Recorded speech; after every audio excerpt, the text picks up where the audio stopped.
All right, everybody. Hello. How are you guys doing? So sorry for the delay in getting live here. Do me a favor, everybody, in the chat space. Go ahead and put your city and state, in the chat space. Let us know where you guys are chiming in from. Put your city and state in the chat space right now. Let us know where you guys are chiming in from as we're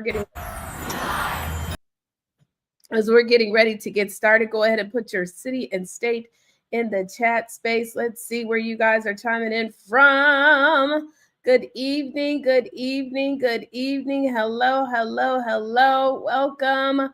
Hello. Hey, Kennesaw, Georgia, Atlanta. What's going on? Louisiana, Lawrenceville, Virginia. Hello, hello, hello. Welcome, everybody. We've got Columbia, Maryland. What's going on? Lawrenceville, Virginia. I'm sorry, Lawrenceville, Georgia.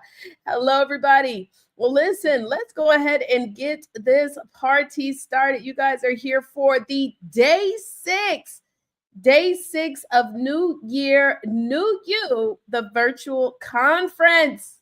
Aren't y'all excited? All right, y'all. Well, let me go ahead and just get this party started. I'm going to holler at y'all afterwards. Well, right now, actually, but let me just go ahead and play this intro really quick for ya.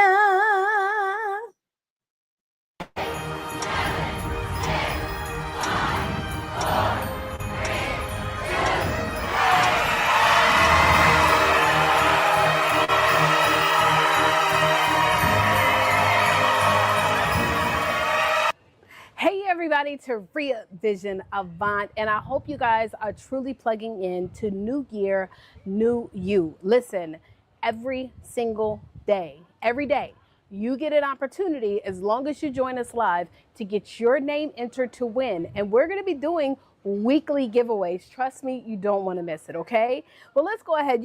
Hopefully you've been plugging in. We're going to go ahead and get to our next speaker of this edition, who's just, again, doing amazing things. Make sure, do not forget, at the end of this talk, you have less than an hour to go into the Facebook event, comment in the chat, and let us know one takeaway that you've actually received. So let me introduce you guys to Dr. Myava Clark, who is a dedicated advocate and an educator with a multifaceted background in respiratory therapy and higher education. She earned her PhD in professional studies, specializing in higher education and leadership and administration. Her career began in respiratory therapy, where she worked as a clinical lab specialist, clinical instructor, and college profession. As a mother of 2 adult children, Dr. Clark's journey includes navigating the special education system for her son, which inspired her to co-found CASEN, which stands for Collaborative Advancement for Social Emotional Needs, with him. CASEN helps children ages 19 through 13, especially those who have learning disabilities or differences, shall we say, stay safe online, blending her passion for advocacy with her professional expertise. Dr. Clark helps mothers of children with learning differences build stronger relationships with their children. She is also a best-selling author, which includes her book, Help, support for parents of children with learning and thinking differences to feel confident, capable, and fulfilled. Ladies and gentlemen, Dr. Myava Clark. Hi, my name is Dr. Myava Clark, and I help mothers of children with learning differences to build a stronger bond with their children and keep them safe online by providing tools and resources to help build their children's self-confidence while providing a supportive network so that mothers can avoid the fear that their child will be bullied by their peers. Did you know that children who have a secure attachment with their parents, they are more confident and independent, and they do better academically, and they have less of a chance of having mental health issues as they get older? I am Chris's wife and the mother of 2 adult children, Chris Jr., known as CJ, and Kyra. When Chris and I first got married, we thought that we were going to spend the first 2 to 5 years of our marriage together before having children. However, we decided to change that. And we decided that we were going to start our family within our first year of marriage. And with that decision, we came off of birth control. And shortly after, we found out we were pregnant. We were excited. We were thrilled to welcome this baby into the world. But do you know that excitement that we felt was short lived? Unfortunately, we had a miscarriage. We lost that baby. It was devastating to have planned and been excited and embraced that, and to have lost that child was emotionally devastating for us. And I think part of it was the fear of the unknown and not knowing if we would be able to have another baby or if we would be able to get pregnant again, and then if we would be able to carry that baby. We went to the doctors and, expressed our concerns, and we found out something that no one told us prior to. We found out that many parents who come off of the pill lose the first baby, but we didn't know. So the doctor told us that this was more common than we knew, and that she really thought that we should try again. So we decided to try again, and thank God we did, because we were able to get pregnant again, and we had my son. So CJ is now 27 years old, and we were thrilled to welcome this baby boy.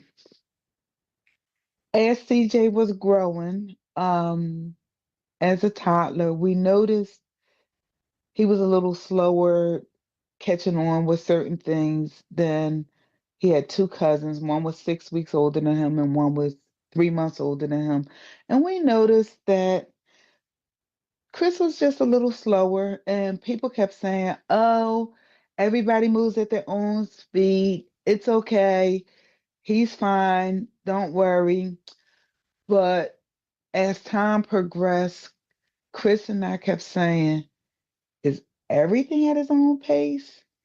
And we thought it was just too much of a coincidence for these things to keep coming up and saying, "Oh, he's at his own pace." So we took it upon ourselves, against the recommendation of other people. We took it upon ourselves to talk to his doctor about potentially having him tested. And she referred us to an immediate unit, and we had him tested. And we found out that, yes, he did have some developmental delays, which required speech, occupational, and physical therapy. Occupational therapy is when it impacts the motor control, such as writing or putting a straw in a juice box, where physical therapy was dealing with things like riding a bike or walking or running. So he needed therapy for all of it, physical therapy, occupational, and speech. And when he was younger, as a toddler, he got it through early intervention. And as he progressed into grade school, he got it through an individualized education program, or an IEP. So we did get him the therapy, and I spent countless hours at the dining room table working with Chris, between as he grew, between homework and his therapies. But thank God I did, because it worked. We were able, I call Chris and I the dynamic duel, because we could do anything together. So CJ and I worked at this table, and he was able to start closing the education gap between him and his peers. He improved with his fine motor, gross motor, and speech. So it worked out well. We did well together. And then I noticed that as I was navigating the space of parenthood and working, I lost my identity. I didn't know who I was anymore. I didn't know what I liked. I didn't go places. I pretty much gave me up, and I was wrapped into my identity was that of a mother. And I remember one day Chris Sr. was going out, and he was going out with the guys, and I got upset. I was so upset that he was going out, and I thought, what is wrong with me? Why is this bothering me? This never bothered me before. Why is it bothering me now? And I realized I wasn't upset that he was going out. I was really upset because I didn't have anywhere to go because I lost myself. And I didn't like that feeling. And I remember Chris saying to me, if you're no good to you, then you won't be any good to anyone else. And I thought about that. I thought about that. And I said, what can I do? What do I need? And that's the beginning of me realizing I needed self care. I needed to take care of myself. I needed to take care of my mental health, and I needed to find me again. So that's what I did. And when I did that, it strengthened my relationships, including my relationship with my husband and my relationship with my children. So, because of that, I'm here today because I want to help other mothers of children with learning differences or medical challenges, or maybe not even anything at all. I want to help them find self care, the value in self care and taking care of themselves and their mental health to help strengthen the relationship with those around them, starting with the relationship that they have with themselves. So today, we're going to talk about self care and how it can help build relationships. And we're going to talk about understanding your child's unique abilities and needs and building trust through open communication. So tonight, I plan to provide you with some great value. And I want to know if it's okay for me to tell you how you can work with me further at the end of this talk. So if it's okay with you, I'm going to give you an opportunity to work with me at the end of this talk. So, some of the things that I want you to know about self care. I have a question for you. Do you think that self care is expensive? Put a one in the chat if you think that self care is expensive.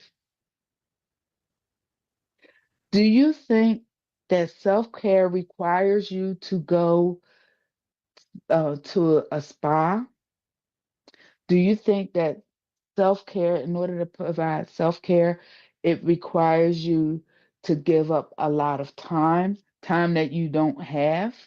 You're already spent running around and busy. Do you think that you can't afford the time to provide self-care? Do you think that it's just going to, like I said, be expensive? Well, if you think any of those things, let's put those aside. Because at its basic core, self care is about getting the proper nutrients, it's about getting proper physical exercise, it's about getting adequate sleep. So, self care doesn't have to be expensive. It could be as simple as taking a bubble bath or taking a shower. Okay? So, let's think about this. To the basic needs of self-care is eating right with the proper nutrition, getting appropriate sleep, physical exercises, and keeping your medical appointments. It promotes emotional stability. Do you know what happens if you do not have self-care? You can experience burnout. Do you know what the symptoms or signs, rather, of burnout are? It can be emptiness, feelings of emptiness, hopelessness, depression, not being able to sleep, not wanting to socialize, not doing the activities that you used to do, and burnout could lead to thoughts of suicide. On the other hand, when you have self-care, self-care can help you manage stress better. It can help you manage anxiety as well as other emotional struggles. It strengthens your ability to be present. The Cleveland Clinic did a study on gratitude, and they showed that when you focus on gratitude and being grateful, it protects your mental health. It gives you better uh, health. And when you don't have good mental health, it could lead to depression. So we want you to have gratitude. So take care of yourself. Be grateful about spending that time on yourself. Self care also prevents resentment. Okay? If you are not taking care of yourself, you could potentially start resenting your parenting responsibilities, which could also lead to feelings of frustration and depression. I read a report, a girl named Amanda, she stated that she sees a therapist and she was grateful to having access to protecting her mental health because it helped her be a better mother. And she was saying that she wishes that all mothers had the ability to have access for therapy to protect their mental health. Did you know that 46%, nearly half of the mothers out there, are seeking therapy? So it is important to protect your mental health. Therapy is another form of self care. Understanding your child uh, needs. Do you ever wonder why your child behaves a certain way? Do you ever wonder what causes them to react or do what they do? Or do you wonder why they're um, responding negatively? Does it impact you and make you feel like you're a bad parent. Well, I want you to observe your child's behavior and their preferences. Look for patterns. See why they do what they do. What are the patterns that causes them to be energetic? What are the patterns that causes them to be calm? Are there things you could do to predict? Are there things you can do to see what's impacting your child? Because I want you to know that there's a root cause for everything, right?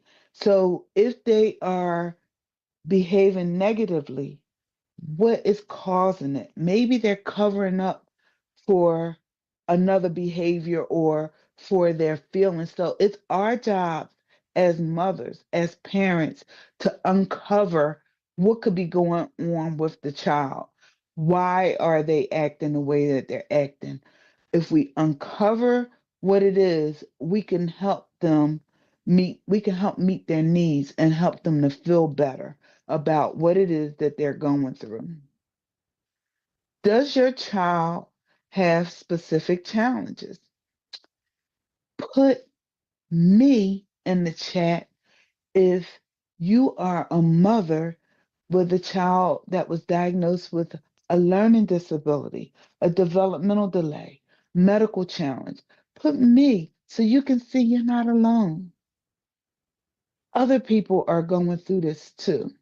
So I encourage you, if your child has a diagnosis, I encourage you to use reputable resources as well as consult specialists to see how to better manage your child, their challenge or what they're going through, because get the support that you need to empower you, to help you to be a better advocate for your child.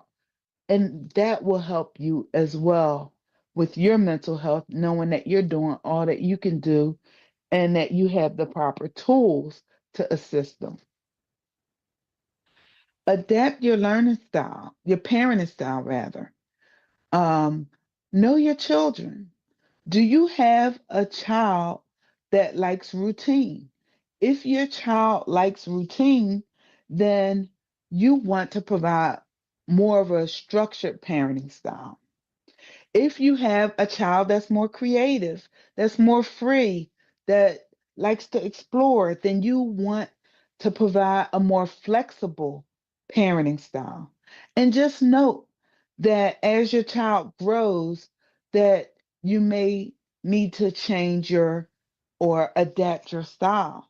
Or if you have more than one child, that you may need to parent them differently because they may have different um, styles that they show up. One might be a creative, one might like more structure and routine. So you have to parent accordingly. You want to celebrate individuality. My children are completely different. Chris had learning differences, which required him to have therapies, and he struggled a little bit more academically, so we had to give him the support he needed to meet his needs. Whereas Kyra, she was in honors courses and she received advanced placement courses, but Kyra developed medical challenges. By the time she was in middle school, she became symptomatic for a condition she was diagnosed with as a baby called neurofibromatosis, which causes nerve pain. So from birth up until middle school, she was asymptomatic, meaning she didn't have symptoms. She didn't experience pain. And when she was in middle school, she became symptomatic and she was in pain a lot. She also suffered with migraine headaches. She had a plethora of doctor's appointments that I had to take her to. So the early years, I was at the table with Chris, working hard trying to get him to close the educational gap. The later years, I was at doctor's appointments with Kyra. So just know that your children are going to be different, but celebrate their individuality. Meet them where they are. Make them feel good that being different is okay, and that you're with them, that you're going to support them regardless. Celebrate their individuality. You want to build trust through open communication. There's a new Harvard study out that found that children, they build trust through honesty. Now, there were studies before that stated that children are very selective in who they trust to get information from, who they can trust like that. But now they realize with this new study that it's a two-way street. Not only are they selective with who they trust to get information by, they feel good when people trust them. So it goes both ways. They have better communication when they know that there is trust the opposite way too. So if you want to build open communication with your children, you want to have that two-way trust so they feel open to be able to share and be honest with you. You want to create a safe environment for your children to feel comfortable communicating with you. When uh, when my children were young, I thought it was really important to have good open communication with them when they became teenagers because I had that with my mother, and I always wanted to be able to have that kind of relationship with my children. But I also knew that if I wanted that when they got older, it needed to start when they were young. So from a very early age, I always told my kids they can ask me anything and they could say anything to me, even if it was a difficult or a conversation or something that I didn't agree with.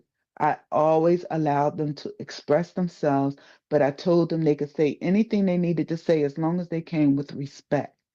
So in turn, never got angry with them or upset at the content or whatever they brought to me because I wanted to keep that line of communication open because I knew that it was going to be extremely important when they got older. And if I didn't build that trust when they were younger, then they wouldn't be comfortable coming to me later in life. Um, you want to practice active listening. And what I mean by that is you want to listen with your eyes. You want to look at your children. You want them to feel heard and seen at the same time. And I must tell you, I didn't always get that right because it's easy to be distracted. It's easy to be on your phone. You're cooking, you're doing things. They come in, they're asking you questions, and you got 50 things you need to do. But if you stop and look and give them undivided attention for like 2 minutes, that's usually enough that will help them feel validated, valued, and heard, and they go on about their way. As they get older, you may need a little more than 2 minutes to do that because sometimes I'm doing things now and I have to stop and be mindful to look at my children, even though they're adults, and give them time and attention. You want to be honest and transparent with them. You want to establish that transparency that they can trust that you are going to be honest with them. I know that when Kyra was coming along with her appointments, and we knew when she was diagnosed with NF or neurofibromatosis when she was a baby, but we never told her because she didn't have any symptoms. It wasn't bothering her or anything. So as she kept going to these doctor's appointments, I think she was around 9 when she noticed that she was having different appointments. And she asked us why she was going to these appointments or whatever. And then we told her. We never hid anything from her. We always was honest, but we always fed her on a need to know basis. And we only gave her the amount of information that we thought she was mature enough to handle. I don't think you should dump on your children. I don't think that in being open and honest, you give them more than they can handle because they may become depressed. They may become think doom and gloom that woe is me. So you don't want that to happen with your children either, but you don't want to not be honest because then they might not trust you with other things. And then that's when they go to their friends and they get half information, misinformation, or just bad information. So you want them to be able to trust you. You want to respect your children's opinions. The National Library of Medicine reported that parents who respect their children's decision making have a positive impact on their children's self esteem.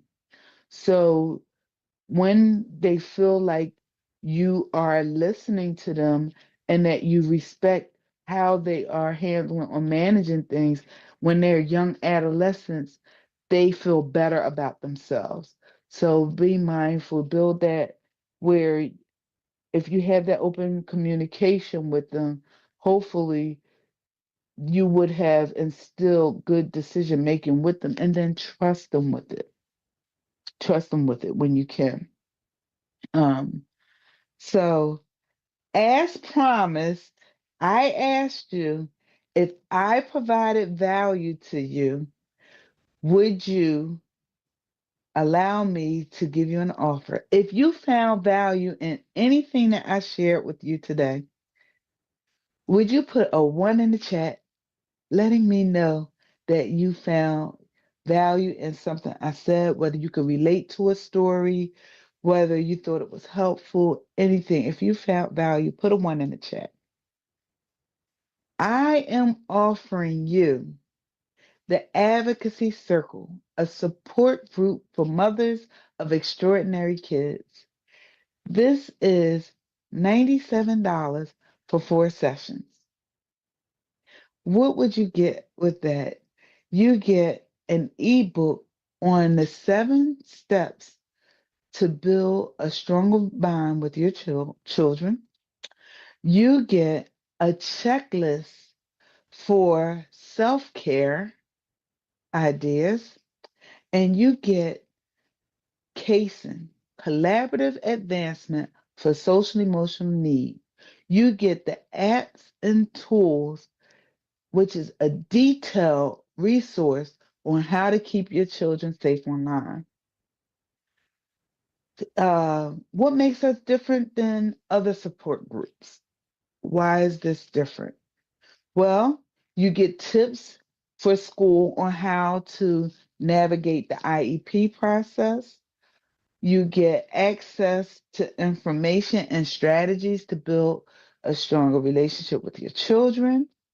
You get strategies on having better communication, and you get to learn bullying identification and how to keep your children safe online.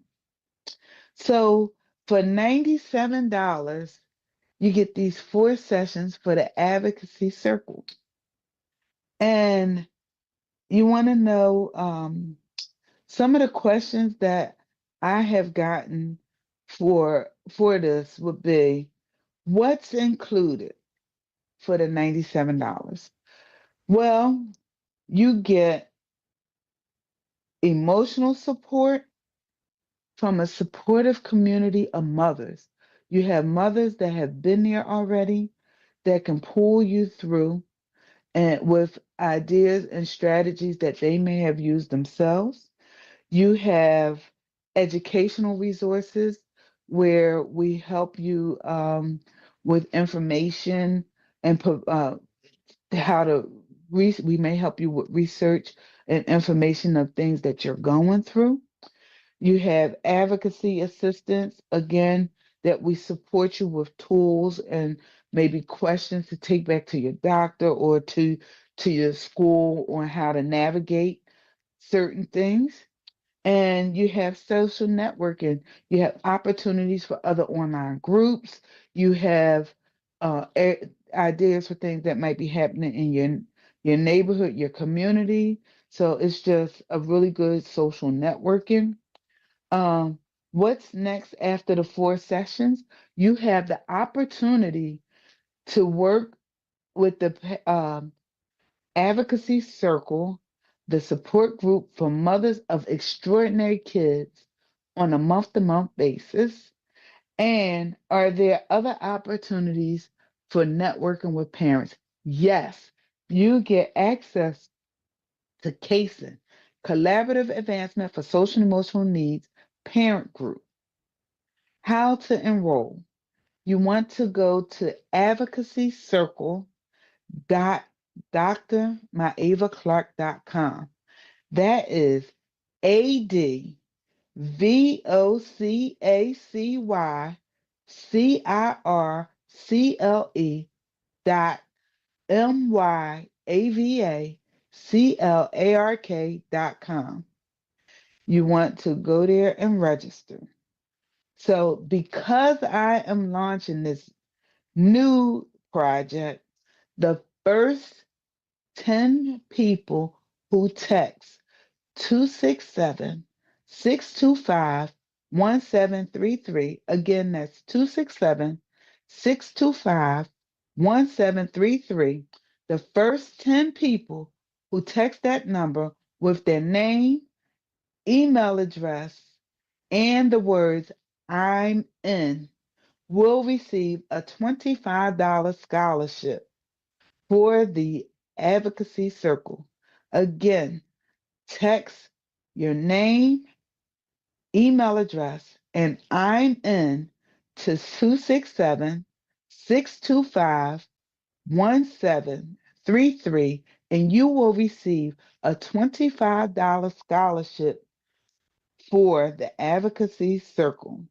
You will receive and you will receive a coupon code that when you go to advocacycircle.drmyavaclark.com, you will put that code in and you will receive $25 off of your registration. So again, it's only $97 for 4 sessions. Everyone who registered for New Year, New You will get a free gift from me. So if you haven't registered, I encourage you to register so you can get your free gift. Thank you very much for your time, and I look forward to working with you. Have a good evening. Hey guys, I just want to remind you, remember, do not forget you have 1 hour, so you must watch these videos live, okay?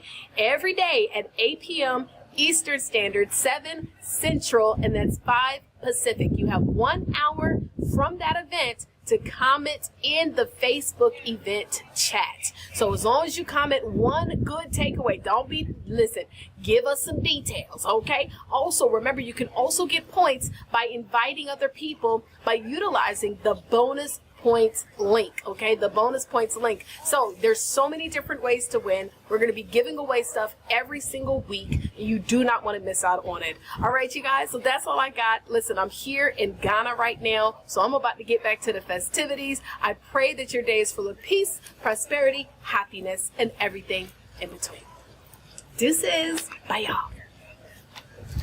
Ladies and gentlemen, listen up. Are you ready to make 2025 your year? Are you registered for the 8th annual New Year, New You conference? This free virtual event is packed with daily inspiration, expert advice, and amazing giveaways. For 7 years, we have done this event with thousands of people showing up virtually from all over the world. It's easy to join. Just head to newyearnewyouconference.com and register for free. All you have to do is register and show up to win. Want even more chances to win? Complete a few simple steps. It's all free. Don't miss your chance to kick off 2025 with big prizes and even bigger opportunities. Register now at newyearnewyouconference.com. Your year of transformation starts here.